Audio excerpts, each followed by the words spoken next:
So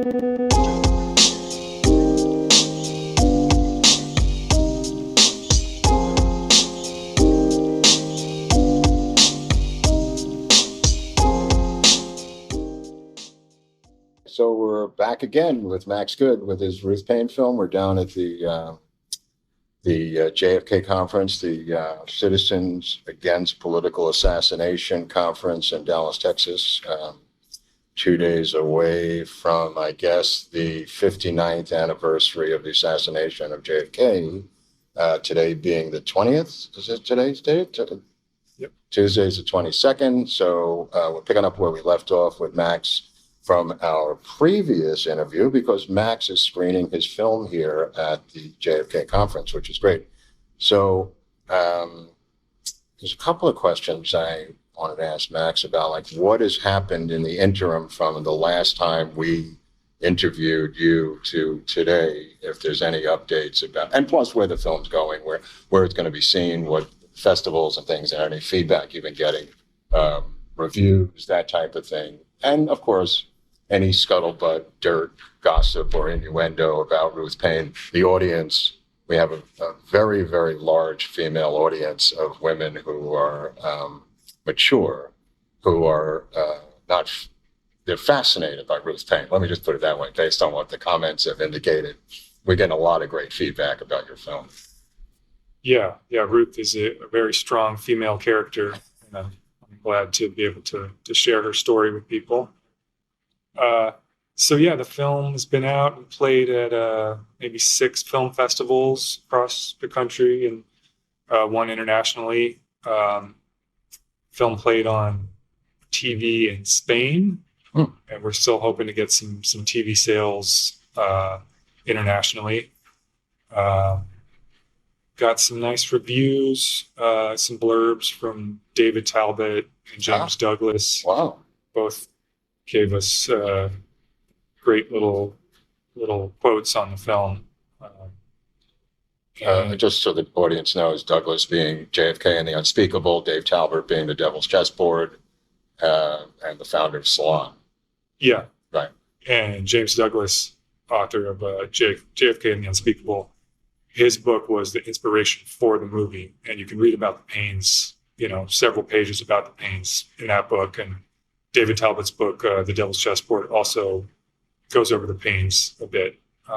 Both these books are in the top 10 list of most JFK aficionados. Yeah. Right? I mean, for me, definitely for me. I mean, and they're recent books. And they had some crossover appeal. They broke out outside of the sort of research community, the conspiracy, researcher kind of niche. And I think that's important. That's what I was trying to do with this Ruth Paine film. I thought maybe we can reach bigger audiences, younger people who would watch maybe a true crime documentary, but, might not have that big of an interest in the assassination. Well, it definitely comes across like that, because it really, if you watch the film and don't know much about it, it becomes like a whodunit mystery novel. It's... Yeah, and I'm sure that's not unintentional, but I should point out it is kind of a whodunit. Yeah, and it's meant to be factual. It's not sensationalistic, but I wanted that tension in the viewing experience of, is this person telling the truth? Are they lying?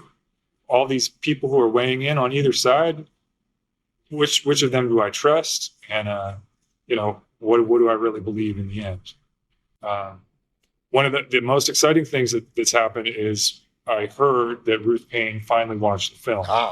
And I had heard before that she wasn't interested in watching the film. So that sounds insane. I gave up on it. Right. I'm not in touch with her anymore. At a certain point, she told me she didn't want to do any more interviews and she didn't really want to be involved in the project. So I respected that. Never really contacted her after that. But I heard through the grapevine that she finally watched the film, and there was a quote this person gave that Ruth said about the film. It was, "Well done, but powerfully awful." And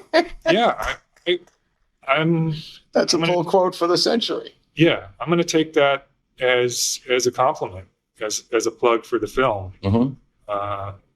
You know, well done. That's pretty good, and it, powerfully awful. I mean, it's powerful. So, yeah, sure. You could clip that off, the awful part. Well done. And powerful. Powerful, you know. says David Denby of the New York Times.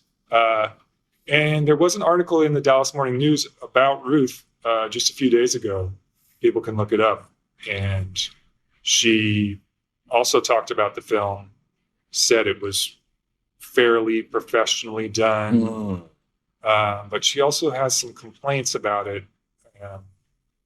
One of them seems to be around the Walker shooting, which is kind of her pet topic. She always brings up the Walker shooting. Anybody comes to talk to her, that's kind of how she screens people. She asks them if they know about the Walker shooting. But in this article, it said that we didn't cover the Walker shooting, which is not true. So We did cover it. I covered the Walker shooting and Ruth's involvement with the Walker note. So who knows if they got that quote wrong or Ruth was mistaken about that. Well, I mean, for the record, I believe she wrote that note. It's just my personal feeling, and I always believe that. And I believe she put a lot of work in general into the Walker shooting on different levels, and I think that's why she's frustrated, because the amount of her overall involvement, Max, whether she wrote the note or not, this is just my personal feeling. Yeah. But her involvement about the Walker shooting with Marina and everything else, I think you stumbled onto an Achilles heel that's a sore point with her, that you didn't take the party line that she put so much work into pushing forward. Yeah, I don't speculate personally about whether Ruth forged notes or whatever, but the film does go over some of the theories and you know, suspicions around that. And of course, there's also the Costin letter. People often get these two confused. There's the Walker note and the Costin letter, which she was both involved in discovering both of these things. Right. Sure. One is in a book, in a cookbook. Yeah, I think it's a book of child rearing advice in Russian. It's Marina's book. Right. She forgot, and the police and the FBI didn't, confiscate when they searched the home. Right, and it stumbles out when she brings it, or she has it sent by the Secret Service to Marina. Yeah, that's the story. Ruth discovers this book and thinks, Marina might want her book back, so she gives it to. Oh, I feel. What I wanted to ask Max was, what was the content of that letter? The one that was the Walker note? Not the Walker note, the other one. The Costin letter? Yeah. The Costin letter is the letter Oswald allegedly wrote to the Soviet embassy in DC. And, it's like asking for help and establishing that he kind of has a relationship with them. And a lot of people think that letter is forged, or maybe that he was, told to write that letter as part of some operation, because it doesn't add up really. Is it handwritten or is it typed? There are several different versions of this letter. Thank you. There was a handwritten draft that Oswald was typing out on Ruth's typewriter. So that's the one that Ruth took. He left there sitting around, even though he had supposedly been kind of trying to hide what he was writing from her. Then he leaves this draft of the letter sitting around. Ruth takes it and keeps it, and her plan is to give it to the FBI when she sees them next, because they've already come out to talk to her about Oswald. This being Agent Hosty. Yeah. Right. Okay. Just for the people at home. Mm-hmm. And that's one of the strange things that Ruth already had a relationship with the FBI and was taking things from Oswald to give to them Early on. So this before is, the assassination. yeah, and this is just a couple weeks before the assassination. Right.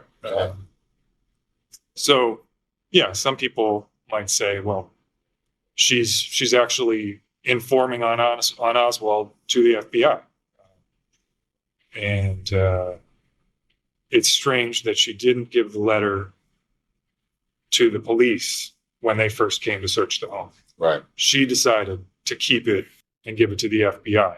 She didn't give it to the first authorities who showed up. So makes you wonder a little bit why she chose to do that herself. There are also the series of letters that the Warren Commission has between her and Marina, which last time I saw you hadn't really explored for either intentional reasons or political. I'm not really sure why you hadn't read those, but it seemed like it was intentional. Yeah, I knew early on I didn't want to go into the suspicions of, there being a romantic relationship between Ruth and Marina. Because I go there first. Yeah. Yeah. We've posted them on Locals, by the way. I put these up for our followers on Locals. Sure. Some of them, not all. I just felt that was going to put the movie in a more of a kind of a tabloid category. Right. But what about for your own head? Yeah. No, I've looked at some of them. Okay. All right. And I never saw anything that looked definitive to me. Yeah, it's vague. Yeah. It is vague. There's no doubt about it. But you got to read between the lines. Not you, but I feel you have to read a little bit between the lines to see what's going on there. I mean, it's unrelenting letter writing at the end when they're separated by Ruth. Obviously, those letters, when can I see you? I mean, she's obviously trying, and it doesn't even seem romantic at that point. Yeah. It's like, when we get together, why are you doing this? I tried to talk to you. The FBI said no. And then, of course, the famous lines by Marina that she was told by the Secret Service not to interact with Ruth Paine, that she may be an intelligence-related person. Yeah. Is that true, or? Yeah. Well, Marina. No, it's true, but Marina testified. Yeah, Marina testified in the Garrison trial, and there's some question over whether she knew what they meant by the question, or if they put words in her mouth. But if you read the transcript, it does look like Marina is saying, the Secret Service told me that Ruth was affiliated or sympathetic with the CIA. That's in the transcript. Right. I've got the same impression from that. I've read the transcripts.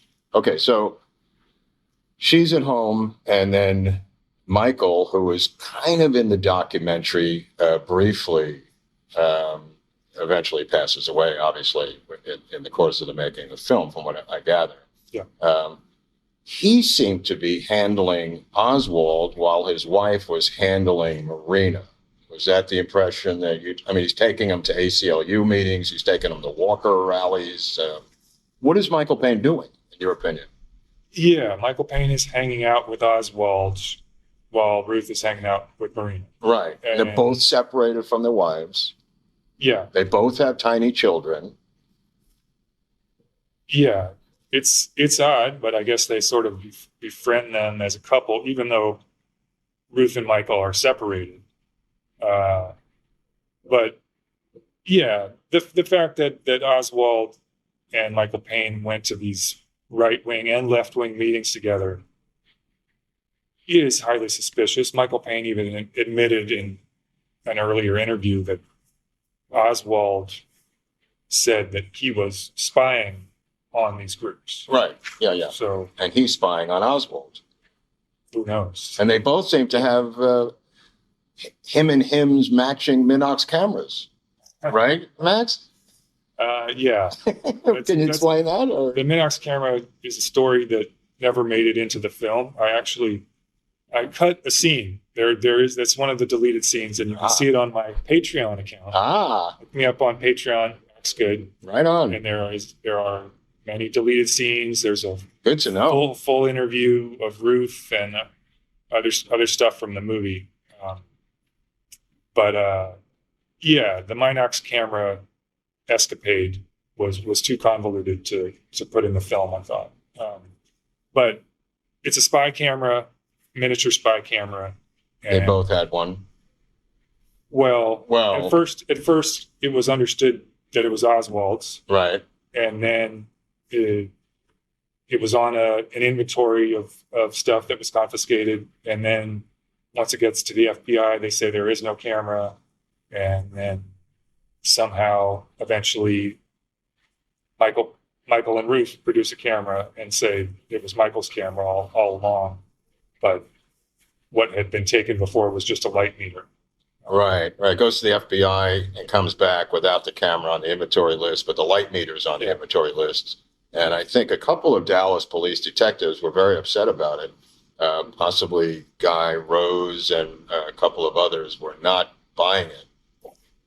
Yeah, I think it's Gus Rose. Gus Rose, I'm sorry. Yeah. He never recanted. He always said, yes, Right. it was a Minox camera we found. And Gus Rose. These were, trained police officers. They should know the difference between a light meter and a camera. To complicate matters, there is a photo of the evidence that was taken Yes. from the Ruth Paine home. Yes. It's all laid out on the ground, and you can find it online. And it's hard to find the Minox camera. You see the case for it in this photo, and maybe the camera's underneath the case. You do see the light meter, I think. But, this just caused more confusion, because if the camera had been in that photo, it would have been more of a slam dunk, and maybe I would have included it in the film if Right. the camera was clearly, obviously in that photo. But I don't think it is. It's a weird thing about Gus Rose because he does 2 lie detector tests on Buell Wesley Frazier, and he's the arresting detective of Frazier, who brings him in twice, threatens him with the electric chair over the curtain rod incident. And the only reason I mention that is because Gus Rose is going to come back years later in a film by an unusual director named Errol Morris in a film called A Thin Blue Line, framing an innocent man in that film. And when I saw him, when that first came out, I was shocked that this was the same guy. And I had to go back to make sure that it was the original detective from the JFK assassination, where Errol Morris in A Thin Blue Line clearly shows how he framed this innocent man in that film. I'm like, you must know this. Yes. Okay. I just want to have somebody else that I'm not crazy. Yeah, same guy. Same guy. And this, this may impugn the credibility of Gus Rose. Maybe. Possibly. So maybe you don't believe what he says about the Minox camera. Right. These issues are complicated. They're complicated. I interviewed Wesley Buell Frazier, and that interview is up on my Patreon. And also, it didn't make it into the film, but he's an interesting character because not only did he give Oswald a ride to work on the day of the assassination, and in the weeks before that, but it was his sister, Linnie Mae Randall, who lived down the block from Ruth, who supposedly told Ruth and Marina about this job Opportunity. at the book depository. Right. Yeah, she's suspect also because the mother in a FBI 302 memo says that Oswald's hands were empty when he got up into the driveway to get into her son's car, looking out the window over the sink in the kitchen. And then when Oswald shows up at the school book depository, the foreman there on the loading dock says his hands are empty going to work in the morning after being dropped off from the car by Frazier. So it's the only people who back each other are Frazier and his sister. But the other two don't even know each other, and they contradict both Frazier and his sister, and it's their own mother. Yeah, I was talking to somebody yesterday who had spoken to a neighbor on that block, who the neighbor also said they saw Oswald get in the car that morning, and he didn't have anything but a bag lunch. I don't think that person has ever gone on record. Wow. Well, Frazier said he was an expert on curtain rods. Remember that? That he worked in a summer job that handled curtain rods, and he had to inventory them all the time. Really? I didn't know. It's in his book. I mean, I didn't know it either. It's in his book. When I saw Fraser, he was in Dealey Plaza on the anniversary of the assassination a few years ago, and he was selling signed curtain rods. Oh my God. Oh Jesus. Yeah. Oh my. Well, he indicates the book is written by three guys, Russo and two others from the School Book Depository Museum. In the book, he says this, that they emailed him questions and he answered the questions, and they physically wrote the book themselves. Yeah. So it's not like a straight memoir. And there's some sort of twist at the end where he claims to have seen a guy get out of a car in front of the School Book Depository and load looks like a rifle bag into a trunk. But very sketchy details on that, but it seems to come out of nowhere in the book near the end, Yeah. that he claims that Oswald, his opinion now is that he didn't act alone. Yeah. So in general, we're getting great response to the film.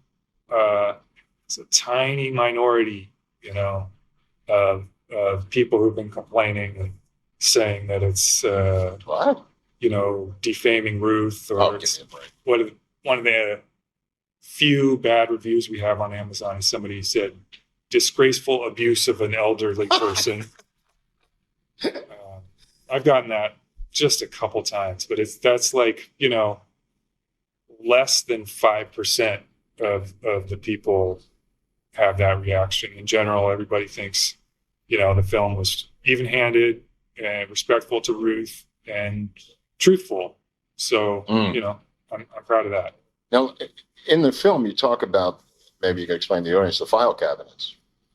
Not the cabinets, but the file boxes. Maybe we can elaborate on that a little bit. And the guy who is in charge of the file boxes, whoever that cat is. Yeah. So, just for the audience at home, the file boxes that were seized by the Dallas police allegedly held the names of left-leaning students in the Dallas area that Michael Paine allegedly was collecting. Am I correct in this, Max, roughly? that's a suspicion. Okay. That Michael or Ruth were involved in surveillance of the kind of radical left in Dallas, and that they had these files in these little file boxes. How big were the file boxes? I mean, you show them briefly in the film. It's not a file cabinet court. Commissions and the hearings and exhibits, and you won't find anything about that number, CE 458, because they were erased from the report.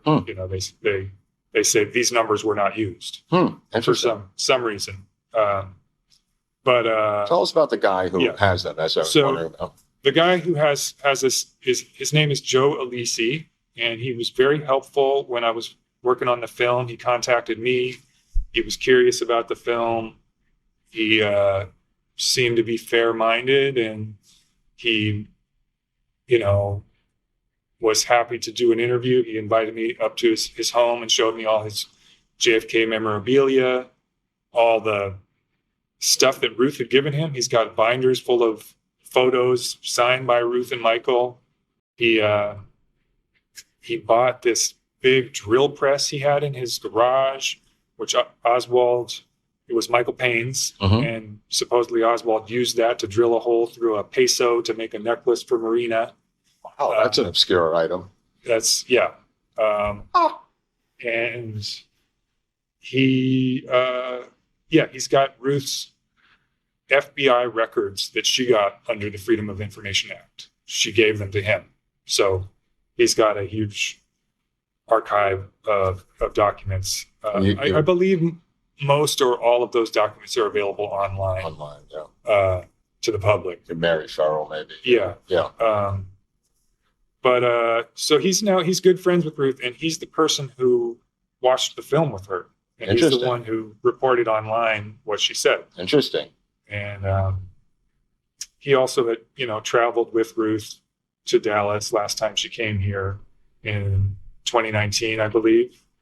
And he says they have plans to come out here together next year for the 60th anniversary too. We're going to be here. This may be great. Yeah, maybe I'll come back. You got to come back. This is going to be great. Wow. We could film you with her, and then that would be a great. Yeah, the 60th anniversary coming up might, last chance to get some big attention from the media for a little while. Yeah.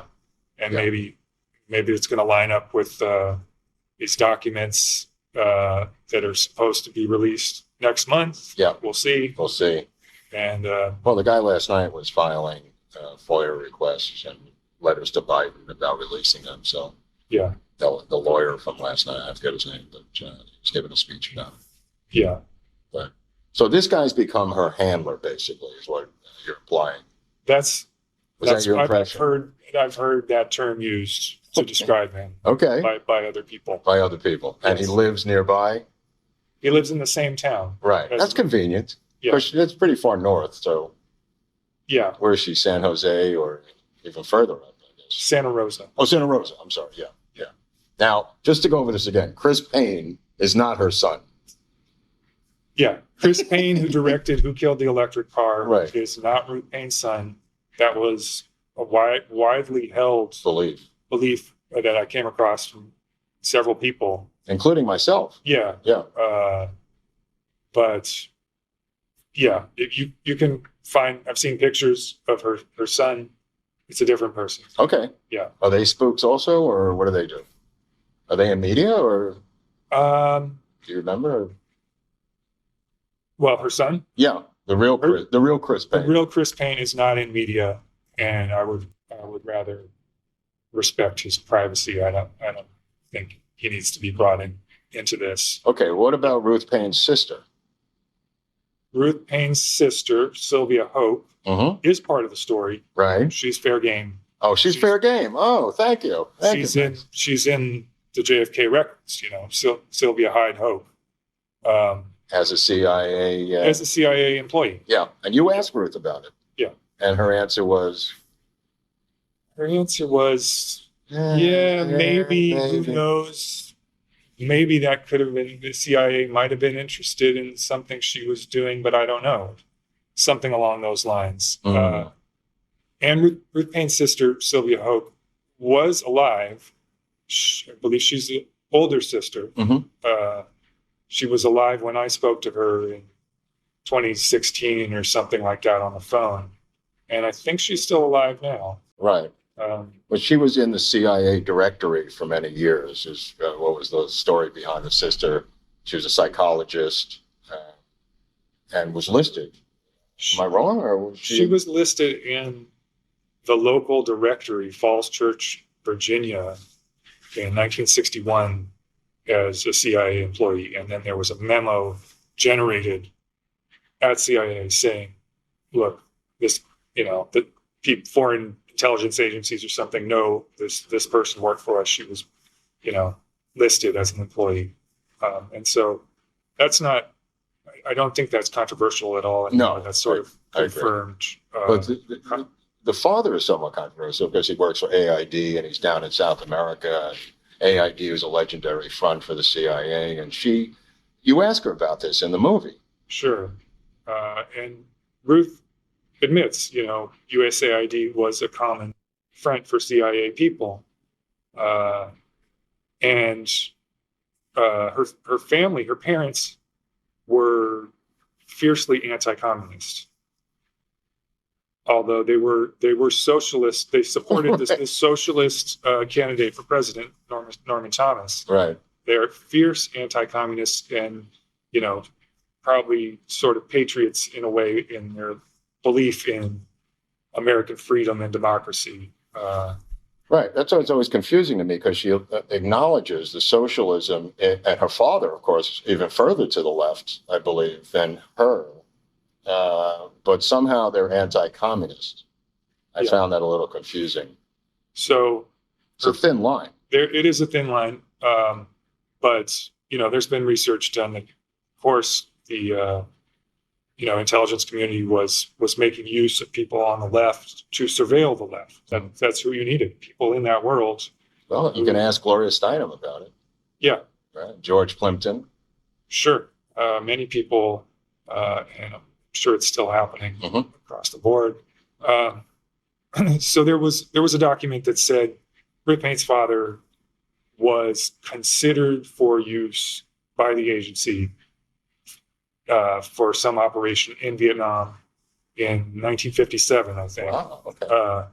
So we know that he was at least being, scouted out, Groomed or considered, scouted. as somebody who could work for the CIA, and we don't know much more about it. I always say there must be many more records on Ruth Paine's, on the Paines and their families that aren't even part of the JFK records batch, that were never included. Do we know everything about Sylvia Hope's work for the CIA or William Avery Hyde's work for USAID? No, I don't think so. We have Same with Michael Paine at Bell. I mean, we have a few scattered documents. Yeah. And, I don't think we're going to get much out of this next records release. Oh, that would be great if there was something in there about Ruth Paine in Central America in the 80s. Yeah, maybe. I mean, you cover that a little bit in the film, right? Mm-hmm. Yeah. She gets booted out by certain people who out her. Yeah, and this is a good segue because I'm going to show the film in Washington, D.C. on the anniversary on Tuesday, November 22nd. And with me there, who helped set up the screening, will be Sue Wheaton, who is the woman who worked with Ruth and suspected her down in Nicaragua. No, that's great. How did you find her? She published a statement about her experience with Ruth online. It's called Occurrence in Nicaragua. Oh, I've read that. Yes. Yeah, you can search for that online. Yeah. You'll probably find this PDF where Sue Wheaton spells out her whole experience with Ruth. But she was, very open to speaking with me, and I interviewed her, 6 years ago or something. Right. Are you going to have a Q&A afterwards? Yeah, we'll have a Q&A. We're having a screening at the Alamo Drafthouse Theater, Bryant Street in D.C., Tuesday the 22nd at 7 p.m. If you're in D.C., that's the place to be. Yeah. Wow, that's great. Okay, well, we got a lot of stuff. This is a good place, a good segue to get out. Sure. Right? I mean, I just wanted to catch up. And Jim DiEugenio saw the episode we did. He loved it. He said he had a great time watching it. So people are seeing it.